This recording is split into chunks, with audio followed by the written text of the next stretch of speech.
You're listening to Talking to Teens, where we speak with leading experts from a variety of disciplines about the art and science of parenting teenagers.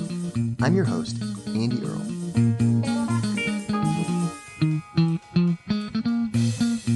We're here today with Ethan Kross to talk about his book, Chatter, The Voice in Our Head, Why It Matters, and How to Harness It.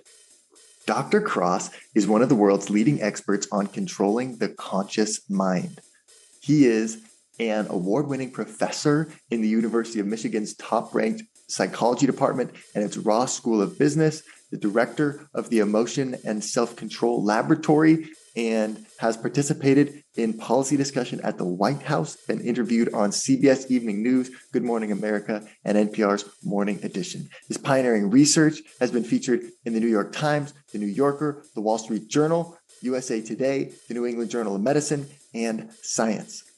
We're going to be speaking with Dr. Kross about the voice in your head. Ethan tells us it's not about taming your inner voice or getting rid of your inner chatter. Talking to yourself can be a very good and helpful thing. Ethan's research shows that there is a right and a wrong way to talk to yourself. In this episode, we're going to see how you can make sure you're doing it the right way and how you can also help your teen adopt a better perspective with their own self-talk. And we're going to see some simple tricks you can apply and you can teach to your teenager to really help you overcome your mental chatter. All that and more is coming up on the show today. Dr. Ethan Kross, thank you so much for being here today. This is really going to be an interesting topic of conversation because your book is about the voice in our head. And I think that's like so relevant because so much of our job as parents is helping our teenagers kind of figure out how to deal with the voice in their head and leverage it in a positive way. And also how to do that ourselves when we're kind of at the end of our rope dealing with our kids sometimes. So I think there's so much relevant stuff to talk about. Totally. Well, we are in complete agreement. And, it's interesting because I think the voice in your head, when you start talking about it, some people are like, wait, what does that even mean? And one of the things I hope to convey in my book was that we all have a voice in our head and it actually plays an outsized role in our lives. And there are things we can do to manage it better and help others do the same. So I'm delighted to be here to chat with you. Okay, but so, shouldn't we not have a voice in our head because we're supposed to be living in the present moment and all of that? No. Let's start with that one. I love that. I call that a myth. So, and I think this is we often hear that we should be in the present, and being in the present can be really useful at particular times. The ability to focus, to just be in the moment. Great. But the human mind evolved to be able to travel in time. We possess this amazing ability. We can learn from our past, savor past experiences. We can plan for the future. We could simulate. And those are vital functions. So the issue is that sometimes when we start traveling in time in our minds, mind wandering and so forth, sometimes we don't end up doing good things. We end up getting stuck worrying and ruminating or experiencing what I call chatter. One way to deal with that is to refocus on the present, right? But there are also a number of tools people can use to just figure out how to travel in time more effectively in their heads. So focusing on the present, that's one kind of tool. But there are dozens of other ones where rather than, if a person is getting stuck in the past, to just figure out, well, how can we help you focus on the past or future more effectively? And that's an approach that I subscribe to. If our ability to travel in time in our minds is one of our greatest assets, I don't want people to shut it down and just be in the moment. I mean, lower level animals are just in the moment. Like this human brain lets us not be in the moment. So what I'm more interested in doing is figuring out how can we figure out how to help people become better mental time travelers. And that's all Mm. about managing chatter effectively. And it sounds like a little new age about, time traveling, but it's really based in research. And you've got a lot of science in here. How do you even study something like the mental voice? Yeah, no, and I'm glad you pointed that out, because I am a scientist and the book is all science based. And the interesting thing about the inner voice is that it tends to be this kind of light concept that's put out there. But Yeah, right. one of the points that I try to make in the book is that there's a great deal of science behind it. So let's break down, what do I actually mean when I use this term? When I use the term inner voice, I'm talking about our ability to silently use language to reflect on our lives. And we all have that capacity. If our brains are working properly, we all have that capacity. So if you could talk to someone else, you can talk silently to yourself. Right. Now, this is a tool. It's a tool of the mind. I like to think of it as a kind of Swiss Army knife that helps us do lots of different things. And some people rely on it to do some things more than others. So just to give listeners a sense of the terrain, at the most basic end of the spectrum, our inner voice is part of our working memory system. So this is a basic system in the brain, in the mind, that allows us to keep information active at any given moment in time. So if you go to the grocery store and you want to remind yourself what's on your grocery list, milk, cheese, eggs, and you repeat that silently in your head, that's you're using your inner voice. If I give you my phone number and I say, hey, my phone number is 209-0501, and you then want to rehearse it for a second to remember it, you repeat it silently, just use your inner voice. So our inner voice lets us do that. It then lets us simulate and plan. Oh, sure. Like before a presentation, I'll go over what I'm going to say in my head. A lot of people before a date, they report doing that. Yeah. And it also lets us create stories that help us make sense of who we are. So, let's say you get rejected, right? And so how do you make sense of that? Well, we make stories to explain those experiences, and our inner voice helps us do that. So this inner voice that we have, really, it's a basic feature of the mind, serves us well a lot of the time, but sometimes it runs off track, and that's when we get stuck worrying and ruminating. And I think that's where there's a big opportunity to figure out how we can use science-based tools to manage it.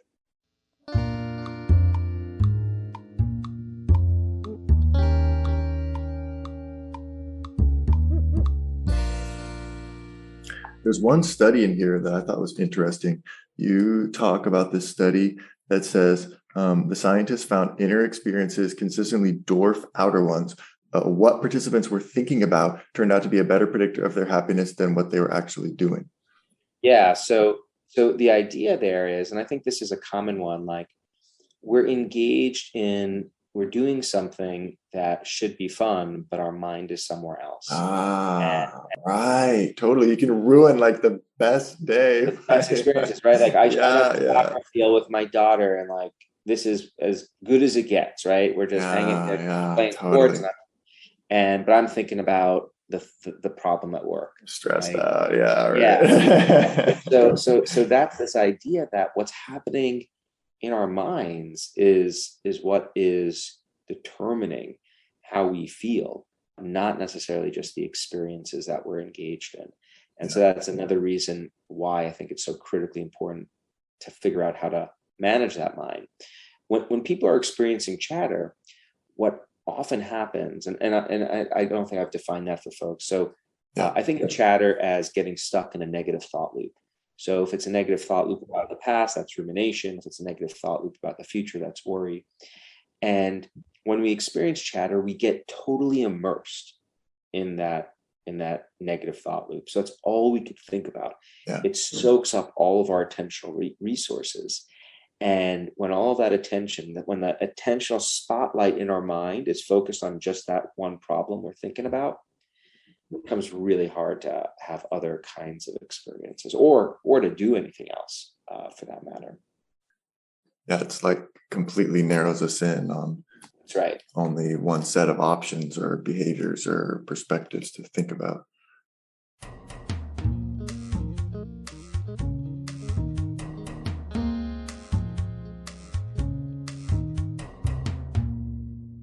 you talk about a Belgian psychologist, Bernard Remy, did some interesting research in the late 1980s.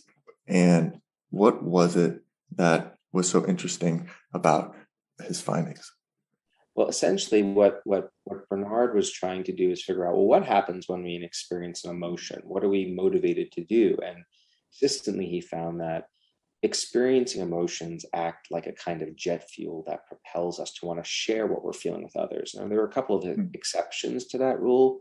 We tend to not want to talk about experiences of shame or certain kinds of trauma, but uh, all the other kinds of emotions we experience, positive and negative, we often want to share them with other people. Yeah. And so he then looked at, well, what happens when you share your emotions? You talk about them with other people, in particular the negative ones. Yeah. And what he found was, in contrast to what a lot of people thought at the time, talking about your feelings didn't often actually make people feel better. It often made people feel worse or had no effect at Mhm. all. And that's directly, contradictory to the claim that you should just vent your emotions. And so over the course of lots of research, he and others have figured out why that is. And what they've discovered is that talking to other people can be an amazingly useful way of managing chatter, but it can also be counterproductive. It Yeah. really depends on who you're talking to and how you're talking to them. Interesting. And many people think that the way to use other people and leverage our relationships to feel better is to just vent our emotions, just get it out. Oh, yeah. Yeah. Yeah. Was very common. And what the research goes shows that venting can be really good for strengthening the friendship bonds between two people. So, Mm. you know, it feels really good to know, Andy, that you care enough about me that you're willing to take the time and listen to what I'm going through. Right. But if all you do is ask me questions about what I felt and what I'm feeling and validate what I feel, like, oh my God, Ethan, really? That happened on the interview? That sounds terrible. I would feel the same way. That just keeps those negative feelings active. So at the end of the day, you and I feel really close, but I Yeah. haven't done anything to like work to reframe the experience. And so the best kinds of conversations are those where you talk to someone who does take the time to listen to you, but at a certain point in the conversation starts helping you to reframe the experience. Hey, so look, why don't you think about it this way? Or here's what I've done in a similar situation. And so that's really the formula for getting good chatter support, and also being a good chatter advisor to others. So there are two take homes I think that come from this science, which is Yeah. when you're looking for chatter support, someone to talk to, think really carefully about who you speak to. Don't just haphazardly talk to anyone, right? Like Yeah. think about who actually does empathically connect with you, but is also really useful in helping you see that bigger picture, which we often have trouble doing on our own. And Yeah. then the flip side is if someone comes to you for help, be mindful of these principles too, so you can be useful to them as well.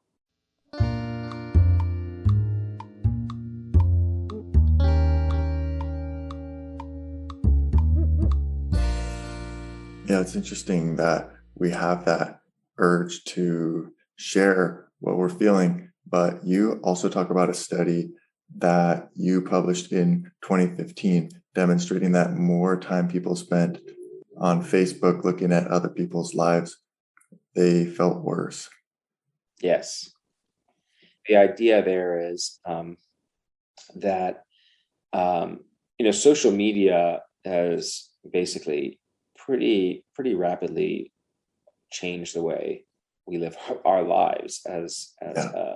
a species. And what we've learned is that social media provides opportunities for people to curate the way they present themselves. So, Mm. it's possible when you are posting to make sure that what you say is free of typos and fillers. And if it's pictures, it's a really good picture. And so people's feeds tend to be populated by glamorized portraits of their lives. And so if you're scrolling through those feeds and are constantly bombarded with these positive images of others, but are cognizant of how ordinary your own life is, that can lead people to feel envy and feel bad. So that's one way that engaging with social media can undermine how good people feel. Yeah. And you have also an interesting study in here you talk about from Harvard that says people would prefer to share information about themselves with others than receive money, which seems crazy, but yeah. Yeah, people like talking about themselves. Right. Which just shows partially what makes social media so addicting. Yes, yes, exactly. You get these reinforcements. So we share with other people. We get likes indicating that other people enjoy that, and that reinforces this motivation to share things.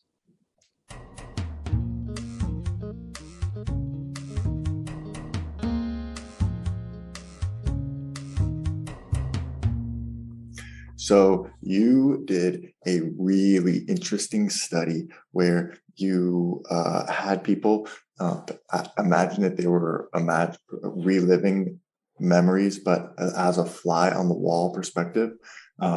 Okay, so can you walk me through why you did that and what was the point of that? Yeah, so basically, when we experience chatter, we get immersed in our experience. So we focus on it very narrowly from a first person point of view. And the more intense, there's research which shows the more intense the emotional experience, the more likely are to, when we visualize those experiences in our minds, to replay them from that first person perspective. And so we also know that memory is not fixed, and we have the ability to reflect on our experiences from different vantage points, different perspectives. Yeah. And people tend to adopt a more distance perspective or a fly on the wall perspective. They see themselves in the experience. Like it's like they're looking at the entire scene like a director in a movie. When they're at less emotional events. And so the idea was, well, if people are ruminating about a negative event, why don't we have them step back in their imaginations and view it from that bird's eye fly on the wall perspective, and then try to make sense of it. And why did that person over there who I'm looking at act the way they did, and how can they do it better? And so that's what we did in those studies, and found that people were better able to work through their experiences without getting stuck in chatter when they adopt that kind of distanced fly on the wall perspective. Over time, we've done other studies to build on that. And what we've learned is that there are lots of tools people have for gaining distance. Okay. Visualizing an event, from a fly on the wall perspective is one thing they can do. But there are even easier things, like you can use language to help you distance from an experience. For example, we've done studies on what we call distanced self-talk, which involve thinking about a negative experience and then trying to work through it using your own name. If you think about, say, all right, how are you going to deal with this? Or the second person pronoun you, it may sound odd, but if you think about, when do you use names and second person pronouns? You use those parts of speech when you think about and refer to other people. Yeah, right? somebody else. Yeah. Somebody else. Like the word you is like the verbal equivalent of pointing a finger at someone else. Yeah, like, yeah. You, right. right? Likewise, names are others. And so the idea is that when you use your name to refer to yourself and the pronoun you, it's a way of using language to shift your perspective, to be able to think about your experience like you were thinking about someone else. And we know from lots of work that it is much easier for us to advise other people than it is to take our own advice. If you think of the old saying, do as I say, not as I do, right? Easier to give advice than to take our own. And so we find in lots of experiments that encouraging people to engage in that linguistic shift. All right, Ethan, how are you going to manage this? Can be really productive for helping people manage chatter. And so it's another distancing tool. That's cool. Is that something that you could, like, if your kid is like caught in one of those loops of a mistake they made or something, that you could like help them adopt more of a distance language towards their thoughts? Yeah. Whenever you find yourself looping, I mean, that's my go-to strategy personally. Oh, interesting. Okay. One theme of the book. So in Chatter, I talk about like 26 different tools and the science behind them and how they were discovered. They're all summarized at the back. But one point is, there's no single tool that works for all people in all situations. Different tools work for different people, different combinations of tools. And distant self-talk happens to be one of my personal favorites. It's easy to use, and it's probably the first thing I usually do when I find myself on the verge of having some chatter. Yeah, right. Now we've done some studies to look at how younger kids can benefit from it. And that's led to what we call the Batman effect. And what that involves is asking a kid to pretend they're a superhero that they admire. And if they're working on a difficult task, one that requires perseverance, as an example, we ask them to imagine that they're Batman or Dora the Explorer working on this task. And in our studies, we have them put on a cape. So it's like adopting an alter ego. And we tell them, like, hey, we want you to coach yourself through this experience. Like, use your name, Batman or Dora. And we find that helps them persevere on these difficult tasks, regulate their emotions. And one reason why we think that works is it's giving them some distance from the experience. It's not about me. I'm now Batman, right? Right. It's like an extra layer of removal, sort of. Yeah. And then the other bit is we're also giving them an identity to adopt that. Sure. Yeah. The superheroes. That is an identity that thrives. Like superheroes don't stop when they're under stress. They keep going. Right. In some interesting follow-up work that I don't think is published yet, some of my collaborators have played with this to see, well, what happens if you adopt not the perspective of a superhero, but a super villain? And so what's interesting about that is that also provides people with some distance from their identity. But what do we know about supervillains? Like they don't like to do good things. And so actually, like the and that's what they find in the study, it doesn't help. So it really depends on the particular identity you are. Interesting. Yeah. So it was important being the superhero. We are here with Ethan Kross talking about his book, Chatter, The Voice in Our Head, Why It Matters, and How to Harness It. And we're not done yet. Here's a look at what's coming up in the second half of the show. The advice I like to give people is to spend a little bit of time learning about what's happening, asking questions. Yeah. And then if you're not sure whether your teen or your colleague or friend is ready for the advice phase, you can ask them, hey, and do it authentically, not in a patronizing way, but hey, I got it. You want to keep going? I'm here for you. Or I can offer you some advice, whatever you want to do, you tell me. I think a lot of these tools, what they're doing is they are giving you a little bit more space, a little bit more perspective to reason about these issues. You're not taking like a negative event and making it into this like positive experience that is great. What these tools do is they allow us to reflect on negative events in our life without getting caught up in them. But I can say that I talk to my daughters a lot about these tools.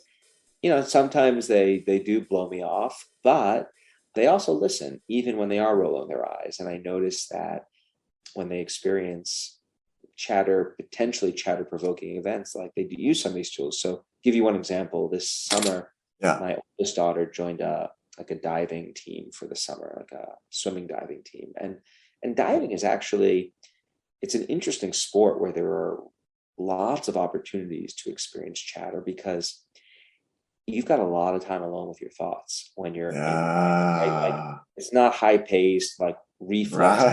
Right? Like you're waiting. A very little amount of the actual time that you're actually doing the thing. The vast majority of the time is like leading up to it, kind of. And exactly. Lots of time to think about things. And so so we're talking about what that's like. She's like, Dad, I developed this ritual that I use. And so the moment I step on the diving board, I take a couple of deep breaths and then I say, come on, Maya, you got this.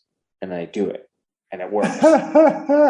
and so that was really, I think neat for me because I never like taught her about that particular ritual, that's something that she should do. She knew about rituals and self-talk and developed it on her own, and so it works. So I think that's cool. The parents who are listening to the teens, push through the eye rolls if you're getting them, because if you're giving your teen something of value, Yeah. they'll come back to it and they'll try it. Maybe not when you're looking, so as to not give you the satisfaction of having helped directly, but they will get back to it. Want to hear the full interview? Sign up for a subscription today. You get access to all the interviews I've conducted, as well as new episodes weeks before the general public.